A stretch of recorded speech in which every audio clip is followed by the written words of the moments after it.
माधव, मुझे लगता है जैसे सिर्फ मैं ही उसे चाहती हूँ।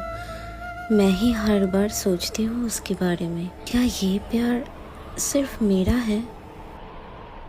सखी, प्यार कभी कम नहीं होता, चाहे एक दिल में हो या दो में। जो तुम महसूस करती हो वो सच्चा है, और सच्चा प्यार कभी व्यर्थ नहीं जाता। पर जब वो कुछ महसूस ही ना करे तो मैं क्या करूँ माधव? अपने आप से कभी दूर मत जाना सखी।